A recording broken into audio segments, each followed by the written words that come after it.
சரணம் சரணம் குருதேவா சத்குருநாதா குருதேவா.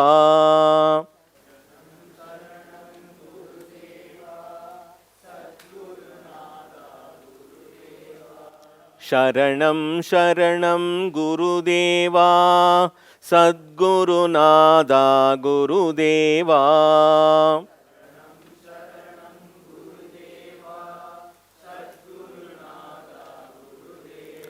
வேத பிரியா வித்தகநாதா வேதாந்த தருவே குருதேவா.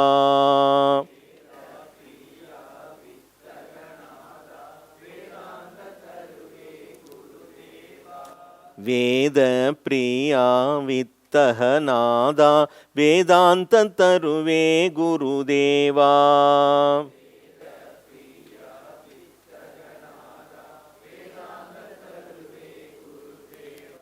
சரணம் சரணம் குருதேவா சத்குருநாதா குருதேவா.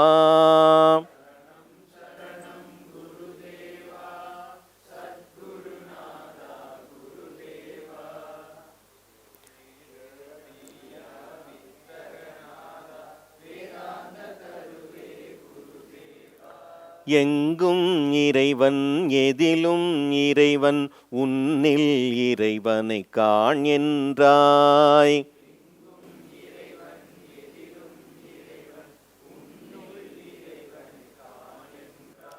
எங்கும் இறைவன் எதிலும் இறைவன் உன்னில் இறைவனை காண் என்றாய்.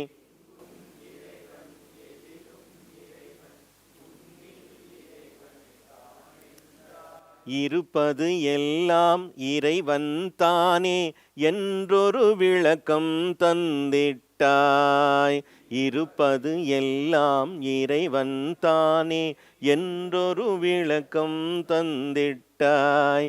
எங்கே இறைவன் எவரோ இறைவன் என்றே கேட்பதில் பயனில்லை.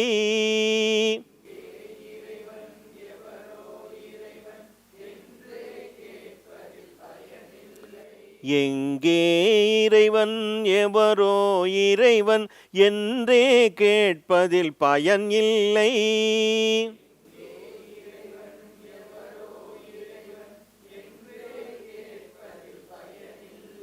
எதுதான் இறைவன் என்றே அறிந்திடு எல்லாம் விளங்கும் என்றுரைத்தாய்.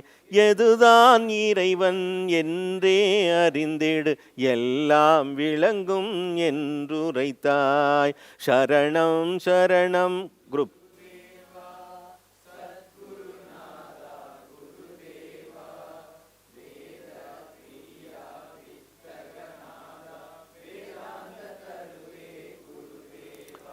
தயானந்தர் என்றே பெயரும் கொண்டு தரணியில் வந்தே அவதரித்தாய்.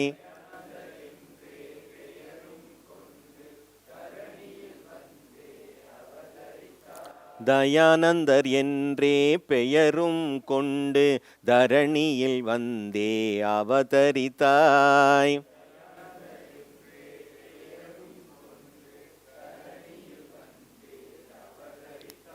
வேதாந்த மார்க்கம் எளிதாய் கூறி முக்தியின் நெறியை போதித்தாய்.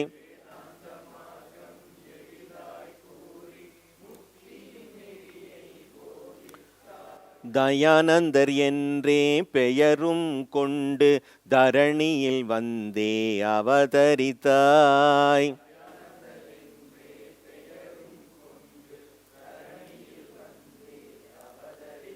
வேதாந்த மார்க்கம் எளிதாய் கூறி முக்தியின் நெறியை போதித்தாய்.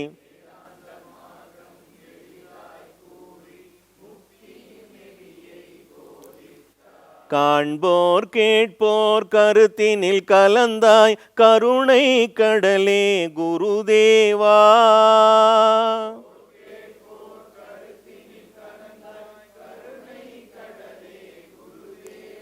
காண்போர் காண்போர் கேட்போர் கருத்தினில் கலந்தாய் கருணை கடலே குருதேவா.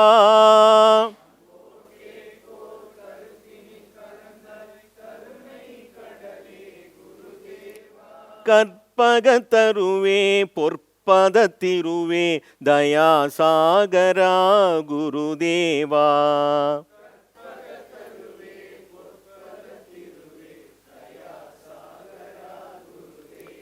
கற்பகத்தருவே பொற்பதத்திருவே தயாசாகரா குருதேவா.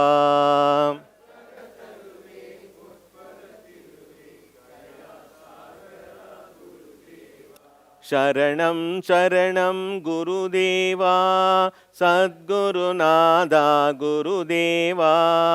வேத பிரியா வித்தகநாதா வேதாந்த தருவே குருதேவா.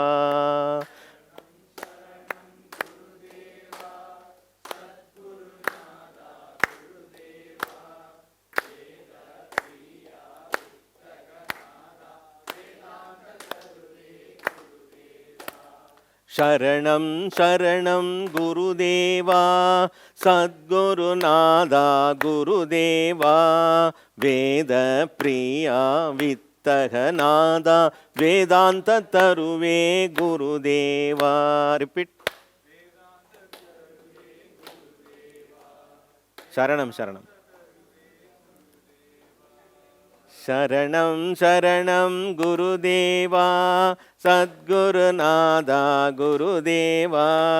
வேத பிரியா வித்தகநாதா வேதாந்த தருவே குருதேவா. சரணம் சரணம் குருதேவா.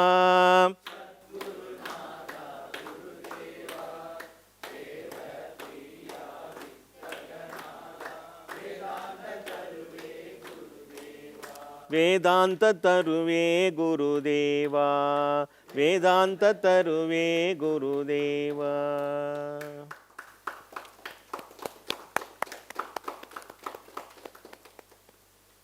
தேங்க்யூ. இந்து சமயம் உலகின் மிக தொன்மையான சமயமாக விளங்கக்கூடியது. மற்ற சமயங்களுக்கெல்லாம் யாராவது ஒருவர் ஃபவுண்டர், இதை தோற்றுவித்தவர் என்று இருப்பார். ஆனால் இந்து சமயத்திற்கு இதை தோற்றுவித்தவர் அல்லது இதை நெறிப்படுத்துபவர், இதை கட்டுப்படுத்துபவர் என்று யாருமே கிடையாது. இந்த சமயம் எப்பொழுது தோன்றியது? மற்ற சமயங்களை எல்லாம் சமயம் என்று சொல்கிறோமே, அதற்கான இலக்கணம் எல்லாம் இந்த சமயத்திற்கு இருக்கிறதா என்றால் இல்லை. இது சர்வ சுதந்திரமான சமயமாக இருக்கிறது. எல்லா விதமான சுதந்திரங்களையும் உடையதாக இருக்கிறது. இறைவனை இரண்டற்ற ஒன்றாக பார்க்கிற அத்வைத்தம், இரண்டாக பார்க்கிற துவைத்தம், இரண்டாக பார்த்து ஒன்றென கலக்கும் விசிஷ்டாத்வைத்தம் போன்ற பல மாறுபட்ட கருத்துக்கள் எல்லாம் இந்த ஒரு சமயத்துக்குள்ளேயே சமமாக இருக்கும். இதற்கு இன்னொரு பெயர் சனாதன தர்மம் என்று பெயர். இதுதான் ரிலிஜனோட பேர், சமயத்தோட பேர் சனாதன தர்மம் என்று பெயர். ஆகவே இதை ஒரு தர்மம் என்று சொல்லணும். சனாதன தர்மம் என்று சொன்னால் என்றைக்கும் நிலைத்திருக்கும் தர்மம், என்றும் நிலைத்திருக்கும் தர்மம், எவர் அல்லது எட்டர்னல். சனாதனா என்று அர்த்தம் என்று சொன்னால் என்ன அர்த்தம்? எட்டர்னல், என்றும் நிலைத்திருக்கும் தர்மம். ஆகவே இந்த சமயம் தர்ம பிரதானமாக இருக்கக்கூடியது. தர்மம் என்ற சொல் மிகவும் தவறாக புரிந்து கொள்ளப்பட்ட சொல். தர்மம் என்று சொன்னால் நம்ம ஏதோ இலவசமாக கிடைப்பது அல்லது கொடுப்பதுன்னு நினைக்கிறோம். Something what we get free of cost is dharma, or something what give free of cost is தர்மான்னு நம்ம நினைக்கிறோம். ஆனால் தர்மம் என்று சொன்னால் மனதாலோ பேச்சாலோ செயலாலோ பிறரை புண்படுத்தாமல் இருப்பது. எனக்கு எது வேண்டும் என்று நினைக்கிறேனோ அதுவே மற்றவர்களுக்கும் வேண்டும் என்று நினைப்பது. எனக்கு எது ஆகாது என்று நினைக்கிறேனோ அதுவே மற்றவர்களுக்கும் ஆகாது என்று நினைப்பதுக்கு பேர் தான் தர்மம். அது மட்டுமல்லாமல் இயற்கையின் தர்மம். இயற்கையின் தர்மம் என்ன? சூரியன் உதிக்கிறது, சூரியன் மறைகிறது, மழை பெய்கிறது, இப்படிப்பட்டதெல்லாம் தர்மம் தான். இப்போ தர்மம் என்ற சொல் ஆழமான அர்த்தத்தை உடையதாக இருக்கிறது. ஏதோ கொடுக்கறது வாங்கிறதுங்கிற மட்டும் இல்லாமல் ஆழமான அர்த்தத்தை உடையதாக இருக்குது. இந்த வேதம் எவராலும் எழுதப்படாததுனால அபௌருஷேயம் என்று சொல்கிறோம். புருஷா என்றால் யாரோ ஒருத்தர், அபௌருஷேயம்னா எந்த புருஷாலாலையும் எழுதப்படாததுன்னு அர்த்தம். Who is the author of Veda? யாரும் எழுதப்படாதது. வேத வியாசர் இந்த வேதங்களை எல்லாம் தொகுத்தவர் வேதவியாசர். அதனால் வேதவியாசர் என்று சொல்கிறோம். வியாச பகவான் இந்த வேதங்களை எல்லாம் தொகுத்திருக்கின்றார். ஆனால் அதெல்லாம் அபௌருஷேயம் என்று சொல்லப்படும். ஸ்ருதி ஸ்மிருதி, ஸ்ருதி என்பது தான் எவராலும் எழுதப்படாத வேதம். ஸ்மிருதி என்றது எழுதப்பட்டது. அதுக்கு உதாரணம் என்ன சொன்னேன்? ஸ்மிருதிக்கு உதாரணம் பகவத்கீதை. இதிகாசங்கள் புராணங்கள் எல்லாம் ஸ்மிருதி என்று சொல்லப்படும். மேலும் இந்த ரிக் யஜுர் சாம அதர்வண வேதம்னு சொன்னோம் இல்லையா? இந்த 4 வேதங்களில் இன்னும் 4 உட்பிரிவுகள் இருக்குது. அவை சம்ஹிதா, பிராமணா, ஆரண்யகா, உபனிஷத் என்று சொல்லி 4 பிரிவுகள் இருக்கு. சம்ஹிதைகள் என்று சொல்லப்படக்கூடியது மந்திரங்கள் ஸ்லோகங்கள்லாம் அடங்கினது சம்ஹிதா. பிராமணம் என்று சொல்லக்கூடியது சம்ஹிதையின் விளக்க உரை. இந்த பகுதியை தான் நம்ம கர்மகாண்டம் என்று சொல்கிறோம். ஆரண்யகம் என்று சொல்லக்கூடியது இந்த பிராமணங்களுடைய தத்துவத்தை விளக்கக்கூடியது. உபனிஷதங்கள் என்பது ஆரண்யகங்களிலிருந்து உருவாகி பிரம்ம தத்துவத்தை விளக்குபவையாக அமையக்கூடியதுக்கெல்லாம் உபனிஷத்துன்னு பேர். இந்த உபனிஷத்துக்கு தான் கர்ம காண்டத்திலிருந்து மாறுபட்டு ஞான காண்டம் என்று பெயர். உபனிஷத் என்ன சொல்கிறது? ஞானத்தை சொல்கிறது. கர்ம காண்டம் என்ன சொல்கிறது? கர்மத்தை சொல்கிறது. கர்மம் ஞானம் என்று 2 பிரிவுகள் சாஸ்திரத்தில் இருக்கிறது. உபனிஷத் எதை பற்றி சொல்கிறது? ஞானத்தை பற்றி சொல்கிறது. ஆக வேதங்கள் 4, அந்த வேதங்களுடைய உட்பிரிவுகள் 4: சம்ஹிதா, பிராமணா, ஆரண்யகா, உபனிஷத்.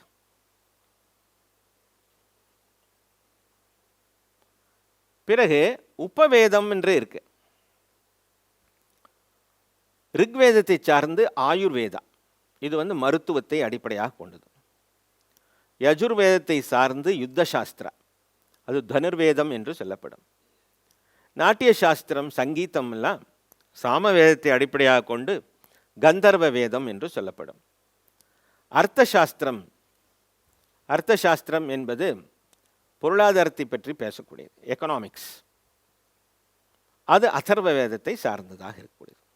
இப்படி இந்த வேதத்தில் எல்லா விதமான நாலேஜும் பொதிஞ்சு வைக்கப்பட்டிருக்கு. இந்த வேதத்தில் இல்லாத ஒரு அறிவு என்று எதையுமே சொல்ல முடியாது. அதாவது ஏதாவது ஒரு விஷயம்னா நம்ம கேட்போம், இஸ் இட் சயின்டிஃபிக் அப்படின்னு கேட்போம். அது சயின்டிஃபிக்கான விஷயமா அப்படின்னு. சாஸ்திரம் சொன்னாலே அது சயின்ஸ் தான். அந்த சயின்ஸ் என்பது நேற்றைக்கு படித்தோம். பஞ்ச பிரமாணங்களாகிய பிரத்யக்ஷம், அனுமானம், உதாகரணம், அர்த்தாபத்தி, அனுபலப்தி என்ற 5 படித்தோம் இல்லையா? அந்த 5 புலன்களுக்கு உட்பட்ட இந்த 5 பிரமாணங்களிலும் அடங்காத, சொல்ல முடியாத, விளக்க முடியாத, வார்த்தைகளுக்கு அப்பாற்பட்ட அந்த பிரம்மத்தை சொல்லக்கூடியது வேதத்தினுடைய உபனிஷதங்கள். அதனால் ஞான மார்க்கத்தையே அடிப்படையாக கொண்டது நம்முடைய பாரதிய கலாச்சாரம். ஒரு சிஷ்யன் குருவிடம் சென்று, நான் உங்களிடம் சிஷ்யனாக இருக்க வேண்டும், என்னை உங்கள் சிஷ்யனாக ஏற்றுக்கொள்ளுங்கள் என்று கேட்ட உடனே குரு சிஷ்யனுக்கு அதிகாரித்துவம் இருக்கிறதா என்று பார்ப்பார். அதிகாரித்துவம்னா அவனுக்கு அந்த எலிஜிபிலிட்டி இருக்கா என்று பார்ப்பார். அதனால் அவர் கேட்கிறார், ஈஸ்வரஹா குத்ர அஸ்தி, இறைவன் எங்கே இருக்கிறான் என்று கேட்கிறார். நல்ல சிஷ்யன், ஞானம் மிக்கவன் ஆகினாலே அவன் என்ன செய்கிறான்? ஈஸ்வரஹா குத்ர நாஸ்தி என்று திரும்ப கேட்கிறான். இறைவன் எங்கே தான் இல்லை என்று திரும்ப கேட்கிறான். இதிலிருந்து அவனுக்கு எல்லா தகுதிகளும் இருக்கின்றன என்பது அந்த குருநாதருக்கு பூரணமாக புரிகிறது. ஈஸ்வரஹா குத்ர நாஸ்தி, எங்கே தான் இல்லை என்று கேட்டவுடனே, நீ என்னுடைய சிஷ்யனாக சேர்ந்து கொள்ளலாம், மம சிஷ்யா என்று சொல்கிறார். என்னுடைய சிஷ்யன் நீ என்று சொல்கிறார். அப்படி இந்த வேதம் ஞானத்தை அடிப்படையாகவே கொண்டே பேசப் போகிறது. அனைத்துக்கும் அடிப்படை ஞானம். அதனால தான் பூஜ்ய சுவாமிஜி அவர்கள் இப்போ பாட்டு பாடினோம். எங்கே இறைவன் எவரோ இறைவன் என்றே கேட்பதில் பயனில்லை, எதுதான் இறைவன் என்றே அறிந்திடு எல்லாம் விளங்கும் என்றுரைத்தார். இறைவன் எங்கே இருக்கிறான், யார் இறைவன், இறைவன் ஒருவனா இருவனா அல்லது பலதா என்றெல்லாம் கேட்டுக்கொண்டிருப்பதில் பயனில்லை. வாட் இஸ் காட் என்பதை அறிந்து கொள்வதுதான் வேதாந்தம். அந்த வேதாந்தத்தை நீ அறிந்து கொண்டால் எல்லாம் விளங்கும் என்று உரைத்தார். ஆகவே இந்து தர்மம், சனாதன தர்மம் என்பது அறிவே விடுதலைக்கு வழிவகுக்கும் என்ற அடிப்படை இலக்கணத்தை கொண்டுள்ளது. வெறும் நம்பிக்கைக்குரிய சமயம் மட்டுமல்ல, கண்மூடித்தனமான மூட நம்பிக்கை உடைய சமயம் அல்ல. செய்கின்ற செயலிலெல்லாம் ஒரு அறிவுணர்வை உள்ளார்ந்து வைத்திருப்பது, இன்டெப்த்தில் பார்த்தா ஒரு நாலேஜ் பேஸ்டாகவே அது இருக்கும். அதனால தான் பலவிதமான கருத்துக்கள் இந்து சமயத்தில் நிலவினாலும் அவை எல்லாம் ஒன்றான தரிசனங்களாக பார்க்கப்படுகின்றன. நியாயம், வைசேஷிகம், சாங்கியம், யோகம், பூர்வ மீமாம்சம், உத்தர மீமாம்சம் என்று இந்த தத்துவங்களின் உட்பிரிவுகள் சொல்லப்படுகின்றன. நியாயம், வைசேஷிகம், யோகம், சாங்கியம், பூர்வ மீமாம்சம், உத்தர மீமாம்சம் இவை ஷட் தர்ஷனம் என்று சொல்லப்படும். ஷட் தர்ஷனா என்று சொல்லப்படும். நம்ம பின்பற்றக்கூடிய வேதாந்தமானது உத்தர மீமாம்சம் என்கின்ற பகுதியில் இருக்கு. இந்த பூர்வ மீமாம்சம் என்கின்ற பகுதி கர்மாக்களைலாம் எப்படி செய்கிறது என்பதை அடிப்படையாக கொண்டு, கர்மான பூஜைகள், ஹோமங்கள் பண்ணுறது, ஃபயர் ரிச்சுவல், யஜ்ஞங்கள் பண்ணுவது எப்படின்னு. வேத அங்கங்கள் 6. வேதத்தினுடைய அங்கமாக இருக்கிறது. 4 வேதமும் 6 அங்கமும்னு இப்போ தட்சிணாமூர்த்தி ஸ்லோகத்தில் பார்த்தோம். 6 அங்கம்னு பார்த்தோம். இந்த 6 அங்கங்கள்லாம் என்னென்னா சிக்ஷா, கல்பம், நிருக்தம், சந்தஸ், வியாக்கரணம், ஜோதிஷம் என்று சொல்லி 6 அங்கங்கள் சொல்லப்பட்டிருக்கு. சிக்ஷா என்பது உச்சரிப்பு. ஒரு ஸ்லோகத்தை, ஒரு வேத பதத்தை எப்படி உச்சரிக்கணும்னா அது சிக்ஷா. கல்பம் அப்படின்னு சொன்னால் சடங்கு முறைகள்லாம் எப்படி செய்யணும் என்பதை பற்றி சடங்கு. நிருக்தம்னா வேர்ச்சொல், அகராதிக்கு பேர் நிருக்தம். சமஸ்கிருதத்தில் எல்லாம் தாத்துக்களாக இருக்கும். தாத்து என்று சொன்னால் அது வேர்ச்சொல் என்று சொல்லி அர்த்தம். உதாரணமாக பட்டத்தி, பட்டத்தக, பட்டந்தி, சக பட்டத்தி, ஒருவன் படிக்கிறான். பட்டத்தி என்கின்ற இந்த சொல் பட் என்கின்ற தாத்துவிலிருந்து வருது. இந்த தாத்து அடிப்படையில் வியாக்கரணம் அமையப்பட்டிருக்கிறது. இன்னொன்று நாமபதமாக இருக்கும். ராமஹா, கிருஷ்ணஹா, கோவிந்தஹா என்றெல்லாம் சொல்வது நாமபதம். ஆகவே நாமமாக இருக்கலாம் அல்லது செயலை குறிக்கிற செயல் பதமாக, கிரியாபதமாக இருக்கலாம், வினைச்சொல்லாக இருக்கலாம். பெயர்ச்சொல், வினைச்சொல் இவை இரண்டும் சேர்ந்தால், இந்த இரண்டில் ஏதாவது ஒன்றா இருக்கணும். அப்போ தான் அதை பதம் என்று சொல்ல முடியும். ஒன்று பெயரை குறிக்கணும், இல்லைன்னா வினையை குறிக்கணும்.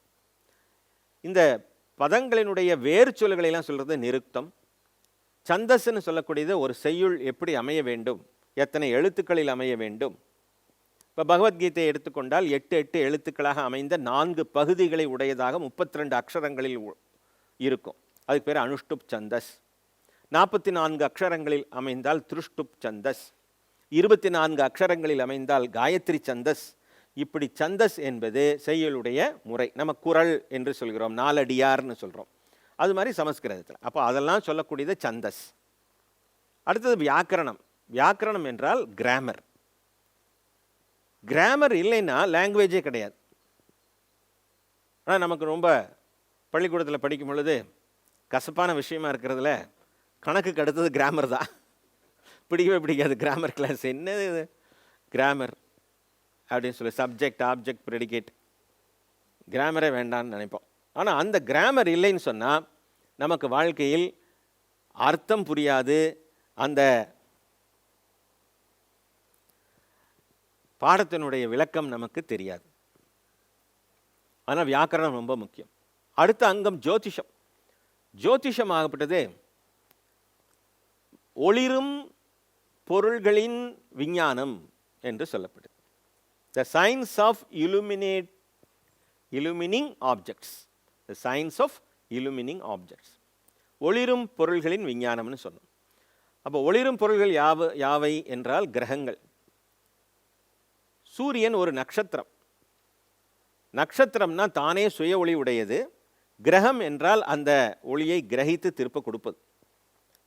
இந்த ரெண்டு வகையில் இந்த ஒளி பிரதிபலிப்புகளுக்கு இடையில தான் நம்ம வாழ்கிறோம். இந்த ஒளி பிரதிபலிப்புகள் நமக்கு சரீர ரீதியாகவும் வாழ்க்கை ரீதியாகவும் கர்ம வினைகளை எடுத்து சொல்லக்கூடியதாக இருக்கிறது.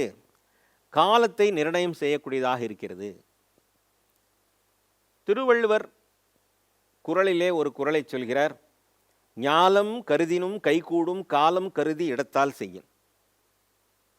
உலகத்தையே வேணால் நீ பிடிச்சிக்கலாம், ஆனால் ரெண்டு விஷயத்தை கன்சிடர் பண்ணணும். ஒன்று காலம், இன்னொன்று இடம். அதுக்கு இங்கிலீஷில் என்ன? Space and time. Where to do. அறிவின் திறவுகோல்கள். அறிவின் திறவுகோல்கள் யாவை?